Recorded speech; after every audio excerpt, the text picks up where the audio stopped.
어제 윤석열 대통령이 추경호 원내대표 등 국민의힘 원내 지도부를 용산 대통령실로 초청해 만찬을 함께했습니다.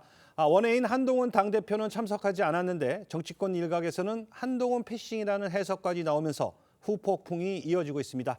정치권 쟁점들 전문가분들과 하나씩 짚어보겠습니다. 호준석 국민의힘 대변인, 송국건 정치평론가, 차재원 부산 카톨릭대 특임교수, 장현주 변호사 나오셨습니다. 안녕하십니까? 안녕하십니까? 첫 번째 주제 보겠습니다.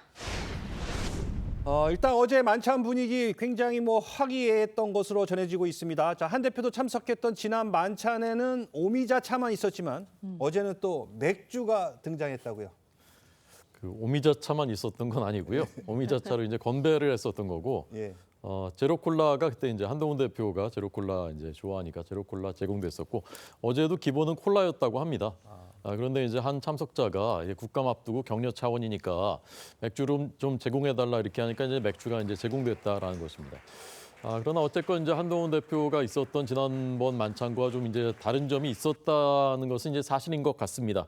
일단 그때는 1시간 30분이었고요. 예. 어제는 2시간 15분, 15분, 135분 시간도 이제 좀 더 이제 길었고 지난번에는 대통령께서 이제 주로 말씀하는 그런 이제 그 양상이었는데 어제 만찬에서는 이제 각 상임위별로 상임위원장들 이제 여당 상임위원장들도 다 갔거든요. 이제 국감 현안, 상임위 국감 현안도 얘기하고 그러면서 여러 사람이 이제 함께 발언하는 그런 분위기였다고 하고. 전반적으로 좀 그때와 조금 좀 어떤 뉘앙스나 분위기가 좀 달랐던 것은 사실인 것 같습니다. 알겠습니다. 하지만 역시 한동훈 대표가 빠진 것을 두고 이 정치권에서는 좀 뒷말이 나오고 있는 것 같습니다. 당장 이 한동훈계에서는 이 앞서 나온 한 대표의 그 독대 요청도 거부해놓고 이번에는 또 원내 지도부만 만나는 건 오해를 살 수 있다. 이런 해석이 또 나오고 있거든요. 일단 독대 요청 논쟁이 있었기 때문에 더 이제 그런 분석이 나오는 겁니다. 그런데 실제로 김기현 대표 시절에 그 작년에 상임위원장당 그리고 원내대표들을 초청을 했어요. 그때는 김기현 대표가 참석을 했습니다. 물론 네. 다른 점은 김기현 대표는 원내죠. 네. 그리고 한동훈 대표는 원외이기 때문에 이렇게 초청을 하지 않았다. 그리고 한동훈 대표도 이해를 한다는 반응을 보이고 있어요. 그렇지만 어제 각 상임위에서 국정감사 대책도 논의를 하지만은 사실 그 말은 나오지를 않았다고 해요. 김건희 특검법이나 최상민 특검법이라는 말은 나오지를 않았지만 사실 내일 투표에 들어가기 때문에 표단속 의미가 완전히 없다고 할 수는 없습니다. 말은 없었지만은. 네. 그러면 만약에 한동훈 대표가 참석을 하면은 좀 껄끄러워질 수가 있어요. 한동훈 대표는 물론 김건희 특검에 찬성하는 건 아니지만은 김건희 여사 사과를 계속 주장을 하고 있고 요구를 하고 있고 최상병 특검법도 제3자 특검 추천 방식으로 부분적으로는 좀 긍정적인 그 말을 해왔기 때문에 아무래도 한동훈 대표가 참석하는 것이 전체 이 분위기상 좀 어울리지 않는다는 이런 판단이 있었던 것 같아요. 알겠습니다. 그렇군요. 말씀하신 것처럼 어제 만찬 취지가 국정감사 앞두고 원내 지도부 격려하는 취지로 준비된 연례 행사였고 그러니까 한동훈 대표는 원외 신분이기 때문에 애초에 좀 참석 대상이 아니다 이런 시각도 있는 것 같은데요. 글쎄요. 그게 공감할 수 있는 분이 과연 얼마나 많을까 저는 고개가 갸웃거려지는데요. 사실 이 지금 국정감사를 앞두고 대통령이 여당 원내 지도부하고 만나는 것 자체도요. 사실 대한민국 이거 정치 여러 가지 장면들을 봤을 때는 좀 상당히 이례적인 측면이 분명히 있습니다. 그렇기 때문에 사실 이 국정감사라는 그러니까 이 이야기를 했습니다만 사실 지금 누가 봐도 내일 있을 지금 김건희 여사와 관련된 특검법 그리고 최상민 특검법 등을 비롯한 대통령이 거부권을 행사한 법안에 대해서 일종의 여당 내의 표단속이라는 생각이 저는 분명히 있는 것 같고요. 사실 무엇보다도 앞서 말씀하신 것처럼 지금 김건희 여사에 대해서 만약에 초점이 맞춰져 있기 때문에 김건희 여사하고 정치적 갈등을 빚고 있는 대표적인 여권 내의 인사가 한동훈 대표잖아요. 그런 상황에서 아무래도 좀 껄끄러울 수밖에 없었다는 생각이 드는 것이죠. 그렇기 때문에 어제 만찬장에서 건배사가 우리는 하나다라고 이야기가 나왔는데 듣기에 따라서는 거기에는 한동훈 대표는 빼고라는 사족이 붙는 것이 아닐까 생각이 듭니다. 알겠습니다. 신동훈 원내 수석 대변인은 만찬이 있을 때마다 이 한 대표 참석 여부를 따지는 시각은 적절치 않다 이런 입장이고요. 또 이번 만찬에 대해 한 대표에게 미리 양해도 구했다. 큰 이견이 없었다. 이렇게 밝혔습니다. 관련해 한동훈 대표 입장도 오늘 나왔거든요. 같이 들어보시죠. 한동훈 대표께서 약간 좀 서운하실 수도 있을 것 같아서 네. 미리 이제 양해를 구했고 거기에 대해서 뭐 한 대표께서 큰 이견은 없었던 걸로. 김건희 여사 특검법 재의결이 예정돼 있지 않습니까? 만찬 자리에서 표 단속이 정말 없었습니까? 전혀요. 이신전심으로 뭘 느꼈는지는 제가 다 설명드릴 수 없지만 우리 이번에 일사불란하게 특검법 부결시키자라든지 이런 말을 할 필요도 없고 또 그런 분위기도 아닙니다. 어제 그 대통령실 만찬은 어떻게 보셨나요? 예정된 만찬을 진행하는 것이다. 제가 특별히 드릴 말씀은 없네요. 좀 좋은 자리 되길 바란다 그런 취지로 좀 전달해 주셨다고 들었는데. 제가요? 예. 우리는 모두 국록을 받으면서 나라를 위해서 국민을 위해서 일하는 사람들이면 당연히 좋은 결과가 나와야 되겠죠. 들으신 것처럼 어제 만찬에서는 김건희 여사나 한 대표 관련한 예민한 이슈들은 전혀 언급되지 않았다고 합니다. 자, 민주당에서는 그러다 보니 여전히 윤 대통령이 김 여사 특검법 재표결을 앞두고 여당 이탈표 단속에 나선 거 아니냐, 그런 자리 아니었냐 이렇게 의심하고 있습니다. 그렇습니다. 물론 이제 만찬에 참여하신 분들의 이제 얘기를 빌어보자면 그 자리에서 뭐 김건희 여사의 특검법에 대해서 구체적인 이야기는 없었다라는 것이 전언이기는 합니다. 하지만 야당 입장에서 봤을 때는 뭐 국감을 앞둔 시기에 뭐 연례적인 행사라고는 하지만 사실상 국감보다도 더 앞서서 김건희 여사에 대한 특검법의 재표결이 내일 있게 되거든요. 그렇기 때문에 시기적으로 봤을 때 원내 지도부들, 특히 이제 원내에 계신 분들을 불러서 같이 만찬을 나누는 그 모습 자체가 사실상 표단속을 위한 것이 아니겠느냐라는 또 의심을 할 수밖에 없는 그런 지점이 있는 것이고요. 특히 한동훈 대표가 원외 인사이기 때문에 이 만찬 자리에 뺐다 이런 얘기는 뭐 일견 맞는 말이긴 하지만 또 한편에서는 윤석열 대통령과 한동훈 대표 간의 어떤 그동안의 갈등의 어떤 고리들을 많이 보여준 상황이었기 때문에 단순히 원외 인사이기 때문에 이 연례 행사에 빠졌다라는 부분들은 좀 설명은 어려운 부분이 있지 않나 생각됩니다. 알겠습니다. 자, 어제 만찬이 표 단속용이라는 이런 야당의 비판에 대해서 어떻게 생각하십니까? 그 어제 만찬은 그 오늘 보도된 것을 보면 용산에서 먼저 그 요청한 것이 아니고 추경호 원내대표가 이제 국감을 앞두고 용산 대통령실에 요청을 했고, 그래서 이제 대통령실이 지난주에 그렇게 수용을 했고, 그래서 그 다음에 이제 한 대표한테 양해를 구했다라는 게 이제 추 원내대표의 설명입니다. 그렇습니다만은 그게 무슨 한동훈 대표만 싹 빼고 용산에 초청하고 그런 것은 저는 아니라고 믿지만, 그럼에도 불구하고 이제 국민들에게는 그렇게 비춰질 수 있었기 때문에 그런 것을 좀 고려했어야 되는 것이 아닌가 하는 그런 아쉬움이 남고요. 다만 이것이 김건희 특검법 표단속용이다. 얘는 저는 동의하기가 어려운데, 만약에 이탈표가 발생한다면 그것이 어디서 나오겠습니까? 친한계 의원들한테서 나올 수 있는 가능성이 있는 것 아닙니까? 아주 비주류라든가. 그런데 이제 어제 그 초청된 분들은 대부분 이제 친윤계로, 범친윤계로 분류되는 또는 이제 원내 지도부 상임위원장들인데 거기서 무슨 표단속을 있을 수가 있겠습니까? 어제 대통령께서 실제로 이번 국감이 야당과 싸우는 국감이 아니라 국익을 우선하는 국감이 돼야 한다라고 이제 말씀하셨다고 저는 들었고요. 다만 그런 측면은 있겠죠. 야당이 지금 너무나 입법 폭주하고 있지 않습니까? 오직 탄핵을 염두에 두고 청문회와 국감 증인들도 매우 편파적으로 부르고 있고, 그리고 매우 위헌적인 법안들 계속 통과시키면서 거부권을 사실상 강요하고 있고, 그런 것에 대해서 여당이 한마음이 돼서 맞서야 된다. 저는 그런 취지의 말씀이었다고 생각합니다. 네. 윤석열 대통령이 어제 김건희 여사 특검법을 비롯해 해병대원 특검법, 지역화폐법에 대한 거부권을 행사했죠.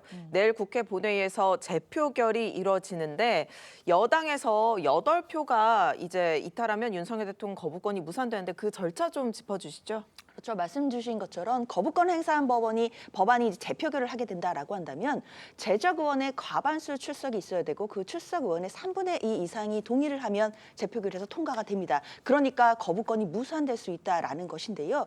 그렇다면 만약에 의원들이 모두 출석한다라는 가정을 해본다면 결국 여권 의석이 108명의 의석이 있기 때문에 8명이 이탈하게 된다라고 한다면 사실상 재표결로 통과가 될 수 있고 대통령의 거부권도 무산시킬 수 있다라는 이야기가 됩니다. 그렇기 때문에 계속 연일 보도로 8표의 이탈표라는 이야기들이 많이 나오는 것인데요. 예. 사실상 지난번 최혜병 특검법 때도 사실 그러니까 부결시키는 그 표가 104표였습니다. 그래서 최소한 4표의 이탈표가 있었던 것 아니냐라는 분석들이 나왔었기 때문에 이번에 과연 8표의 이탈표가 나올 것인지 여부가 가장 핵심 쟁점이 되겠습니다. 자, 지금 말씀해 주신 것처럼 8표가 관건인데, 자, 여당에서 과연 8표 이상의 이탈표가 나올지 여당과 야당 모두 굉장히 상반된 관측을 내놓고 있습니다. 자, 여기 나와 계신 패널분들에게 한번 물어보겠습니다.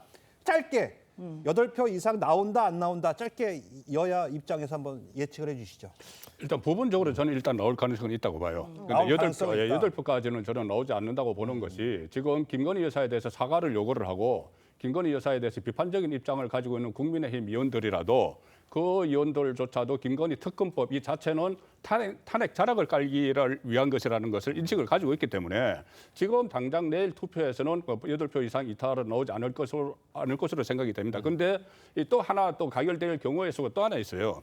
그러니까 국민의힘 의원들 중에서 12명이 만약에 여기 불참을 하게 되면은 그러면 재석 의원이 288명이 됩니다. 그럼 이게 과반수가 딱 192명이에요. 그러니까는 국민의힘 의원이 12명이 불참을 해도 이것은 192명 야당이기 때문에 통과를 시킬 수가 있는 상황인데 그것이 지금 국민의힘이 저는 이제 대기령을 내려놓은 상태죠. 그리고 꼭 반드시 출석을 하도록 이렇게 독려를 하고 있기 때문에 내일 가결될 가능성은 거의 없다고 봅니다. 호변의 대변인님은 어떻게 보시죠? 네, 저도 이제 김건희 여사 문제나 최상병 순직 사건을 공정한 특검을 통해서 아예 해소하는 게 좋겠다라는 생각을 가진 국민의힘 의원들은 꽤 있다고 봅니다만은 지금 민주당이 낸 특검 법안은 너무나 위헌적이고 너무나 편파적이기 때문에 이게 이제 사안마다 다르지만 제가 보기에는 최혜병 특검 법안은 이타표가 많으면 서너 표, 김건희 여사 특검법은 이타표가 많아야 한두 표 정도 나오지 않을까. 많아야 한두 표. 네네네.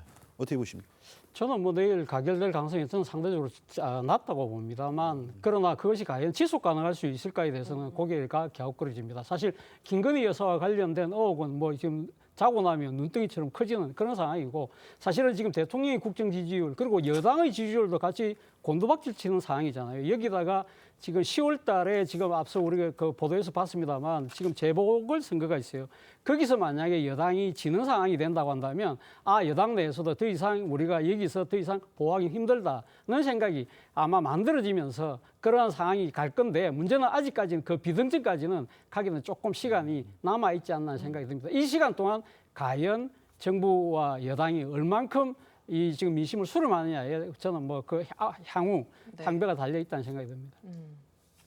사실 저도 이탈표는 조금은 나올 것 같다라는 생각 듭니다. 근데 8표까지 나올 수 있느냐에 대해서는 좀 확신은 없는데요. 그래도 한 4-5표 정도의 이탈표는 분명히 나올 것으로 보이고 그리고 만약에 8표의 이탈표가 나오지 않아서 결국에 다시 부결된다고 하더라도 저는 이탈표가 나왔다는 것만으로도 여권 내부에 굉장히 큰 후폭풍이 몰아닥칠 거라고 생각이 듭니다. 왜냐하면 앞서서 계속 이야기한 것처럼 대통령께서 원내 지도부를 불러다가 만찬을 한 것이 사실상 이탈표를 막기 위한 것 아니냐라는 분석까지도 나왔는데 그럼에도 이탈표가 또 나왔다라고 한다면 사실상 여권 내부에서는 여러 가지 논란들이 확대될 수밖에 없을 것 같습니다. 그런데 재투표의 경우는 무기명이거든요.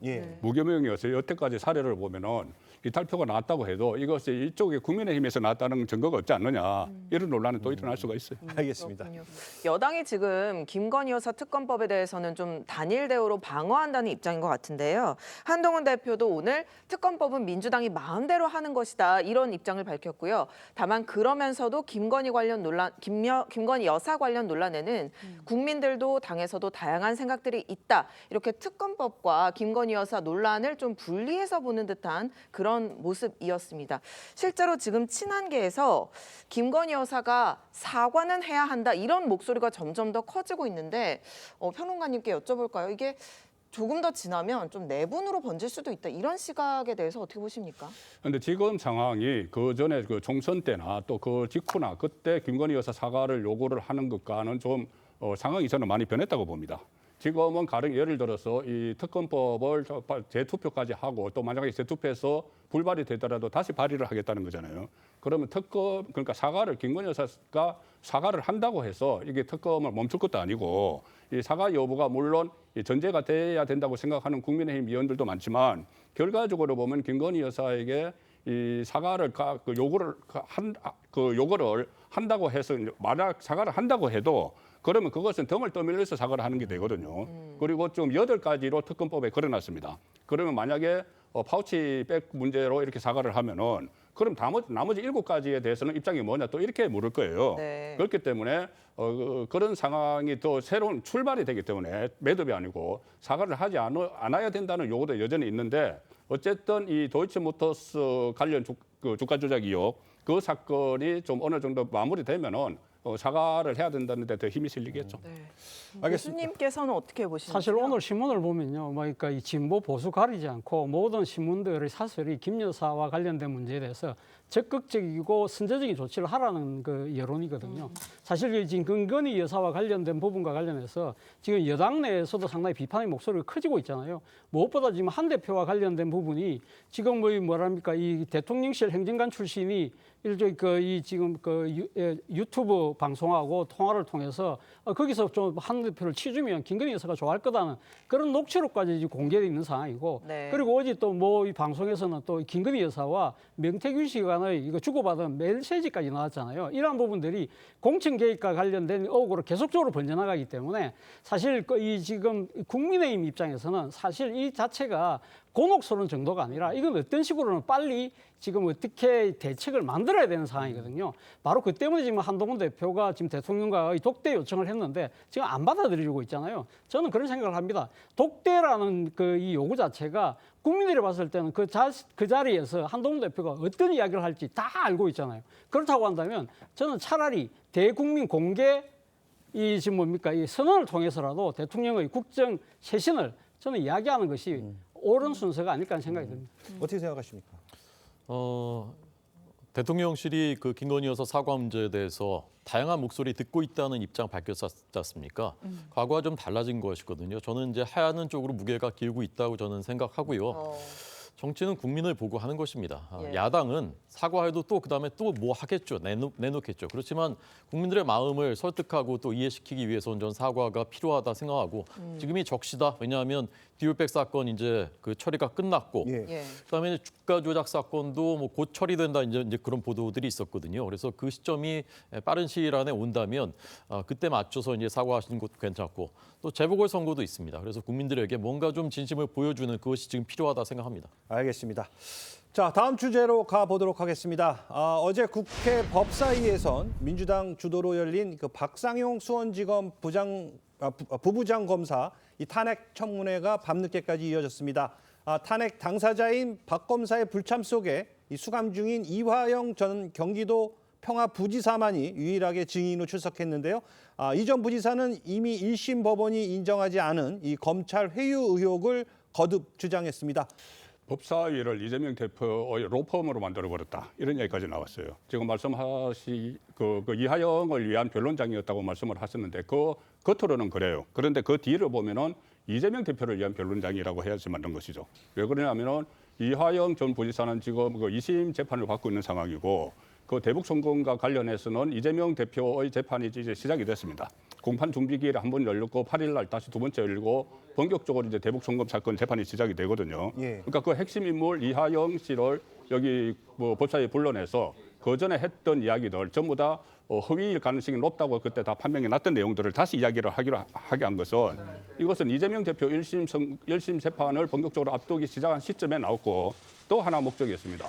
검사들에 대해서 그 전에 김영철 검사를 한번 정인 그 탄핵 청문회를 했는데 그때 거의 맹탕으로 끝나서 그 다음에 하지 않았습니다. 하지 않았고 특히 이정섭 수원지검 차장에 대해서 그 헌재가 기각을 해버리는 바람에 검사 탄핵에 대해서 비판 여론이 일어났어요. 그래서 그 다음에 중단했는데 왜 오늘 박상용 검사를 다시 했느냐 하면은 그 사이에 검찰에서 이재명 대표에 대해서 구형 2개를 내렸습니다. 하나는 징역 2년형, 하나는 3년형. 그러니 다시 검사들에 대한 압박이 필요하다고 느꼈기 때문에 이 박상용 검사 탄핵 청문회를 또 한 거예요. 그리고 탄핵 청문회를 한 김에 이재명 대표의 대북 송금 그 재판이 시작이 되니까 거기에 대한 어떤 그 분위기 그 조성용으로 그 이하영 지금 그 옥중에 있는 이하영 전 부지사를 불러서 청문회를 한 거죠.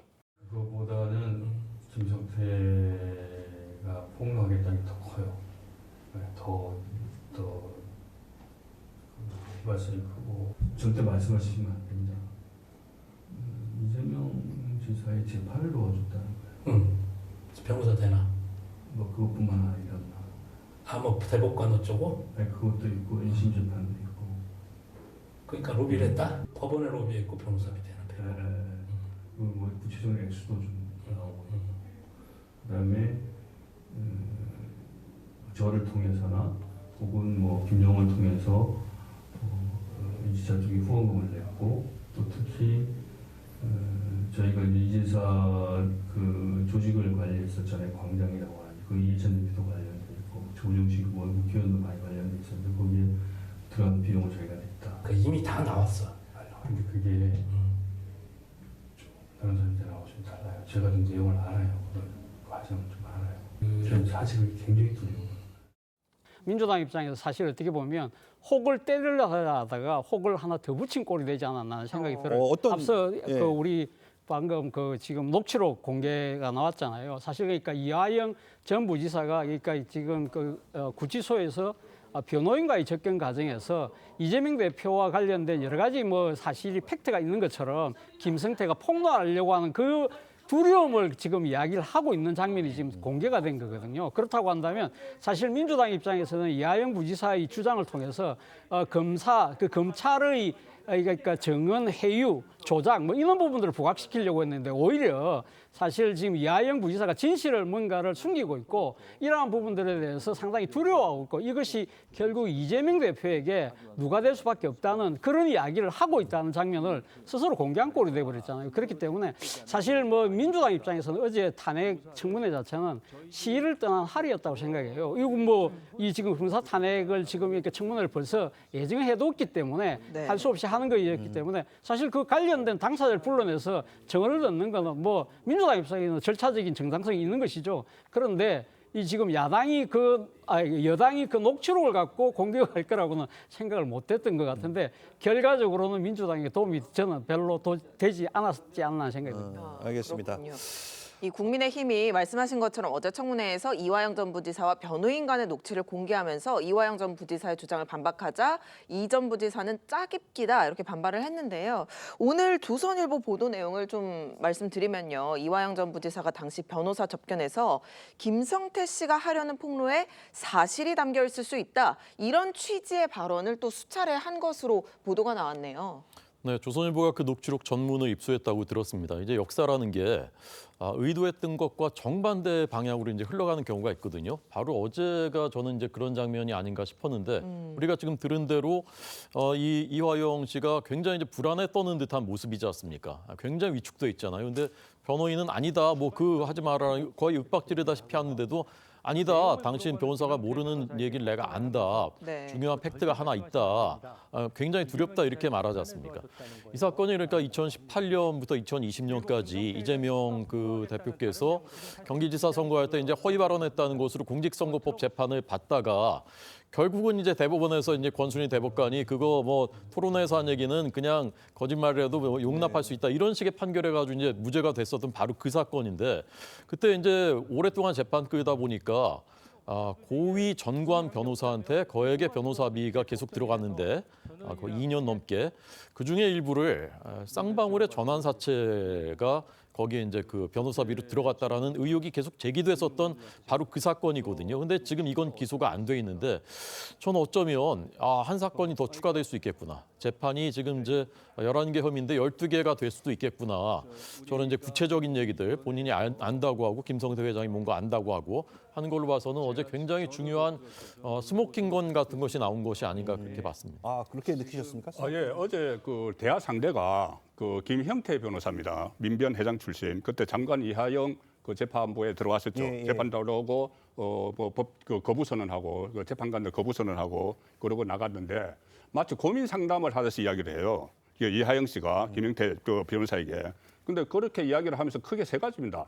변호사비 대납을 했다는 것 하나하고 그다음에 이 이해찬 전 대표가 이 비선 캠프를 차렸는데 그 김성태 씨가 돈을 댔다는 거하고 이건 일단 보도가 좀 나왔었거든요. 그런데 이거 보도 나온 것을 거의 확인을 하는 거예요. 상당히 두렵다. 내가 아는 사실이 있다. 팩트가 있다. 확인을 하는 거고 또 하나 무슨 이야기가 나왔냐면은 2심 재판이 있잖아요. 지금 나오고 있죠. 2심 재판. 그러니까 2018년 선거법 위반 사건이 나중에 대법원에서 무죄 취지로 파기환송됐는데 그때 3심에서 대법원에서는 지금 그 재판 거래 의혹이 제기가 돼 있지 않습니까? 수사 중이죠. 그 권순일 대법관. 예. 그런데 저기서는 또 2심 재판부에 대한 로비 이야기가 나옵니다. 저거 새로 나오는 거거든요. 저거 상당히 저는 파장이 커질 수 있다고 봅니다. 알겠습니다. 제가 두 곳만 예. 말씀을 덧붙이자면 물론 이게 녹취록이 처음 나오는 것이기 때문에 좀 더 그 내용을 확인해 볼 필요는 있을 것 같습니다. 다만 저는 첫 번째로 일단 형사 피고인 또는 형사 피의자가 변호인과 나눈 이야기가 어떻게 녹취록으로 좀 공개될 수 있는지가 좀 의문이 듭니다.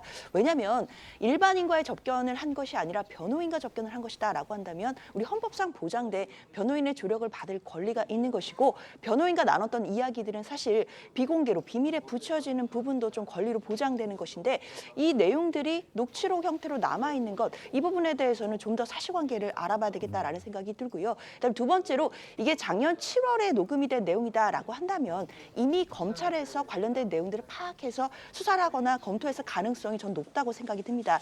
그렇다면 검찰 입장에서는 새로운 내용이 아닐 수 있기 때문에 이것으로 인해서 엄청난 정치적인 파급력이 있다라고 보기에는 아직은 단정하기 이르다고 생각합니다. 알겠습니다.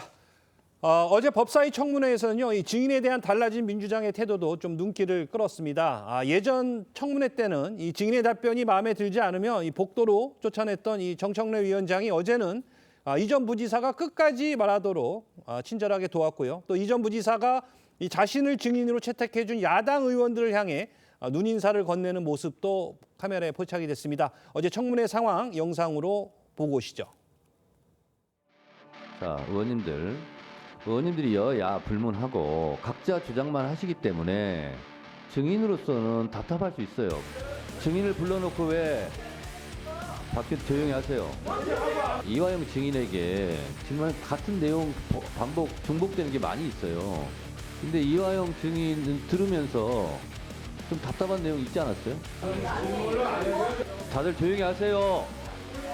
조용히 하시라고요. 본인이 해명하거나 답할 부분도 있을 것으로 보여요. 그 부분을 얘기해 주세요. 이화영 증인 많이 힘드시죠? 힘내시기 바랍니다.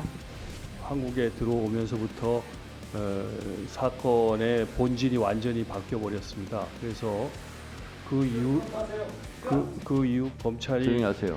시간 카운트해 주세요. 무슨 시간을 카운트해요? 질의응답이 아니라니까요. 진행이라니까요. 네, 이화영 전 부지사를 대하는 민주당 의원들의 모습, 이 정청래 위원장을 포함해서 그동안 법사위에서 보던 장면들과 좀 너무 달라진 거 아니냐 이런 시각에 대해 어떻게 보시나요? 뭐 그렇게 보이네요, 제 눈에도. 그러니까 지금 그동안 이 22대 법사위를 지켜봤던 국민들의 입장에서는 상당히 그러니까 지금 팔은 안으로 굽는다고 같은 같은 당적을 소유했던 지금 증인이잖아요. 그런 측면에서 그런 것도 있지만 무엇보다도 아마 민주당 입장에서는 이화영 전 부지사를 증인으로 채택했던 부분 중에는 결국은 지금 어제 청문회 목적이 이 수사를 했던 검사가 지금 이 주요 피의자를 해외에서 증언을 조작했다는 부분을 밝혀내려는 부분이잖아요. 그렇기 때문에 사실은 지금 조작의 대상자로부터 지금 이게 허심탄회하게 이 이야기를 드러내기 위한 하나의 조치라고 아마 이야기는 할 수 있을 것 같아요. 그럼에도 불구하고 지켜보는 국민들 입장에서는 상당히 좀 부적절하다는 생각을 지울 수가 없을 것 같습니다. 그래서 아까 제가 지금 녹취록도 있지만 이런 태도 자체도 민주당 입장에서는 결코 정치적으로 저는 플러스가 되지 않을 거라는 생각이 듭니다. 알겠습니다. 여당은 어제 청문회가 결국 이재명 대표 재판에 영향을 주기 위한 거 아니냐 이렇게 비판하고 있는데 오늘 수원지검도 같은 주장을 담은 입장문을 냈어요. 예, 그렇습니다. 수원지검도 언론에 입장문을 보냈는데 거기서 사법을 정치의 영역으로 끌어들였고 결국은 이것은 이화영 씨는 지금 2심 재판이 시작이 됐죠. 2심 재판에 영향을 미치고 아울러 대북 송금과 관련해서는 이재명 대표의 1심 재판에 영향을 미치려는 목적 아니냐 이렇게 문제를 제기를 했습니다. 그런데 조금 전에 법사위 분위기 제가 한 말씀 좀 드리고 싶은 게 지금 이화영 지금 1심에서 유죄를 받았습니다. 그런데 힘을 내라고 하고 국회의원들이 그렇게 응원을 보내고 하는 모습이 과연 이화영을 위해서 하는 것일까? 저는 이재명 대표를 위한 것이라고 또 생각을 하거든요. 왜냐하면은 이화영 씨는 이미 대북 송금 사실을 이재명 대표에게 보고를 했다고 진술을 한 적이 있어요. 그리고 그것을 번복을 했죠, 나중에. 번복을 했고 그때 구치소로 찾아온 민주당 의원들에게 내가 누군가를 위해서 대속을 하고 있다는 말을 했어요. 대신 내가 죄를 받고 있다는 말 같은 것을 하고 또 이재명 대표에게 이 말을 전해달라는 그런 이야기까지 다 했기 때문에 이화영 씨의 또 어떤 그 마음이 또 변할 가능성 이런 것을 좀 염두에 두고 어제 그런 분위기가 연출된 것이 아닌가 그 제 생각입니다. 알겠습니다. 네, 그렇군요. 민주당 의원들은요, 지금 검찰이 정치적 중립성을 지켜야 되는데 이 박상현 검사가 이걸 지키지 않았고 정적 죽이기 정치 수사를 했다. 그래서 탄핵 청문회를 하는 거다. 이렇게 반박을 했고요. 또 박상현 검사가 불출석했잖아요. 네. 이게 국회를 무시한 거다. 이런 주장을 하던데요. 그렇죠. 어제 있었던 탄핵 청문회는 박상현 검사에 대해서 탄핵을 할 것인지를 조사하기 위한 청문회였습니다. 그렇다면 뭐 표현은 좀 그렇지만 주인공이라고 할 수 있는 사람은 박상현 검사였거든요. 그럼에도 박상현 검사가 출석하지 않았고 그래서 이화영 전 부지사가 증인으로 출석하고 그 이화영 전 부지사 이야기들만 지금 많이 증폭해서 나오고 있는 상황입니다. 그렇기 때문에 국회로서는 국회법에 따라 통과된 이런 적법한 청문회 절차에서 나오지 않고 그리고 본인의 입장을 해명할 기회를 줬음에도 이런 부분들을 이행하지 않는 부분에 대해서는 야당 의원들이 좀 유감을 표명하는 것으로 보이고요.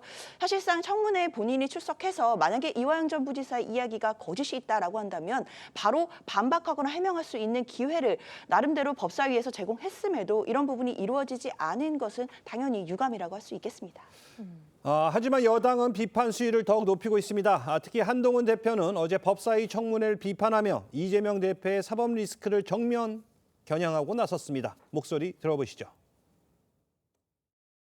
그분은 지금 북한에다가 기업의 돈을 이 뇌물성으로 송금한 혐의를 받는 분이고 거기에 대해서 충분한 증거가 나와 있는 상황이잖아요. 그런 범죄 혐의자가 국가기관을 공격하는 장을 만들어줬다는 것에 대해서 많은 국민들께서 대단히 우려스럽게 볼 거라고 생각합니다. 대한민국 기본이 있는 나라 아닙니까? 그런 기본을 무너뜨린 청문회였다. 네, 한동훈 대표는요, 어제 SNS에는 이화영 전 부지사의 검찰 회유 주장이 이재명 대표의 위증교사 사건을 떠올리게 한다. 이렇게 했는데 결국 이재명 대표도 거짓말을 하고 있다. 이런 맥락의 주장인 것 같아요. 지금 한동훈 대표가 그 말한 내용이 굉장히 저는 중요한 포인트라고 생각하는데 예. 이 사건이요, 우리 그 천안함 폭침 사건의 주범이었던 김영철 같은 북한의 그 사람들한테 거의 100억 원 가까운 돈이 들어간 사건입니다. 그리고 1심 법원이 그게 이재명 대표의 당 지사의 방북을 위한 것이었다라고 이미 판결까지 내린 사건입니다. 최소한의 양심이 있다면 사실 이 문제에 대해서 저는 이재명 대표께서는 사죄하고 반성하고 자숙하셔야 된다고 생각하는데 이 사건과 관련해서 저렇게 국회에서 청문회를 열어가지고 이미 저 이화영 씨의 진술 저런 회유 주장은 다 반박이 됐지 않습니까? 검찰에 의해서. 그건 더 이상 말도 못했었던 것이고 1심 법원도 받아들이지 않은 건데 그걸 또 주장하는 판에 깔아줬다는 것은 절대로 앞으로는 있어서는 안 되는 일이라 생각하고요. 민주당 그 이재명 대표 진영에서 무언가 법정 또는 검찰에서의 진술은 우리가 얼마든지 회유나 또는 위증 교사를 통해서 바꿀 수 있다라고 생각하는 그런 마음이 있는 것이 아닌가라는 저는 의심이 들어요. 그렇기 때문에 당신도 회유받았다고 해라 이렇게 누군가 기획한 것이 아닌가라는 의심까지 하지 않을 수가 없습니다. 실제로 위증교사 사건 재판 받고 계시지 않습니까? 이재명 대표께서. 네. 그리고 또 김용 씨 재판에서 위증교사한 두 사람이 이재명 대표 측근이 구속된 적도 최근에 또 있었습니다. 그래서 이런 어떤 그 잘못된 생각을 하고 그것을 남들도 하는 것이다 그런 생각을 하고 있는 것이 아닌가 하는 생각이 들었습니다. 네. 글쎄요, 저는 이재명 대표가 뭐 이화영 전 부지사의 어떤 회유당했다라는 진술을 이재명 대표가 끌어낸 것은 아니라고 생각합니다. 그러니까 이화영 전 부지사가 본인이 계속해서 지속적으로 이 의혹을 제기하고 있거든요. 특히 청문회에 나와서도 뭐 연어나 뭐 갈비탕 이런 것을 사주면서 회유와 압박을 계속했다. 뭐 나름대로 뭐 대지를 가장해서 거의 나름대로 진술 세미나가 있었다. 이런 이야기들을 계속해서 하고 있거든요. 물론 이 부분에 대해서 1심 법원에 반영이 안 됐다라고는 하지만 항소심 과정에서도 아마 계속 주장할 것으로 보이고 이 입장에 대해서 주장이 계속 일관되게 나오고 있는 부분들이기 때문에 야당으로서는 검찰 수사 과정에서의 어떤 회유나 압박과 같은 비위 행위가 있었는지에 대해서 지적하지 않을 수 없는 것 같습니다. 따라서 한동훈 대표가 뭐 국민의힘의 당대표로서 이재명 대표의 사법 리스크를 공격할 수는 있다고는 생각은 들지만 이화영 전 부지사의 수사 과정에서 어떤 불법적인 행위가 있었는지 여부와 이재명 대표의 사법 리스크는 또 별도의 문제이기 때문에 사실 저는 정치적인 공세의 한 측면도 있다 이렇게 생각합니다.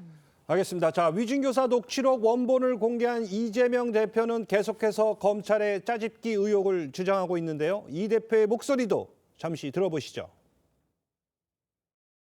검찰이 기소할 때 그 녹취록에서 기억을 되살려서 있는 대로 얘기해달라. 없는 사실 얘기할 필요 없다.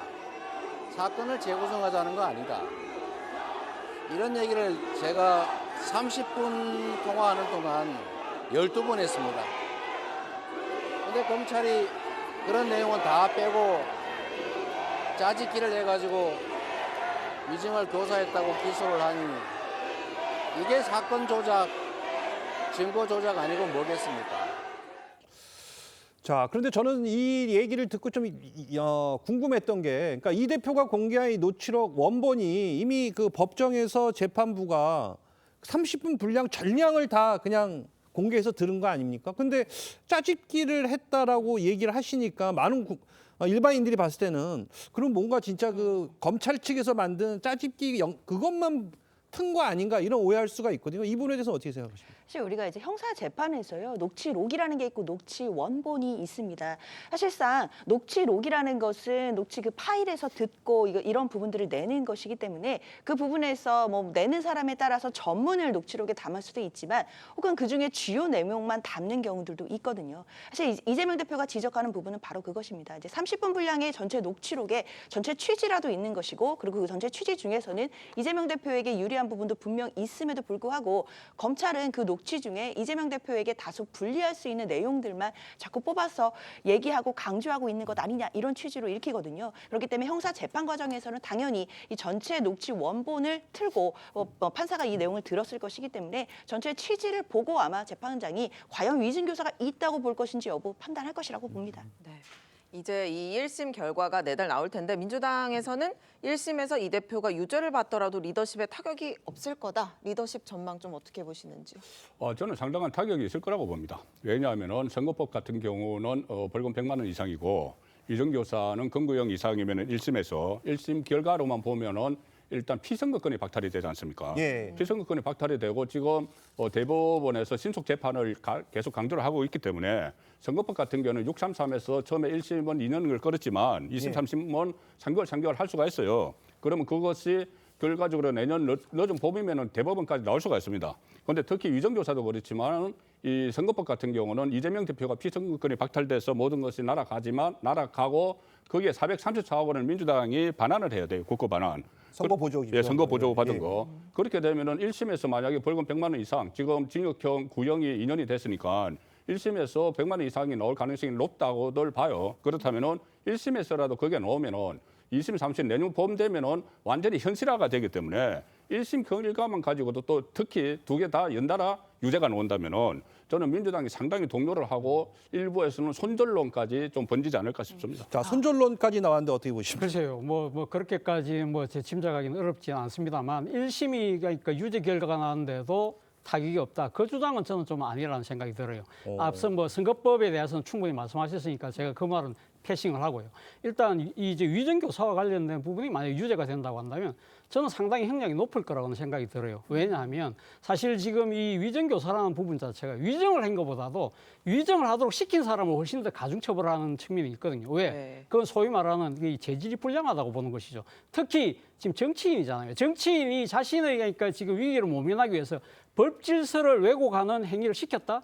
이거는 상당히 대국민 신뢰에서 가장 결정적 타격이 되지 않을까요?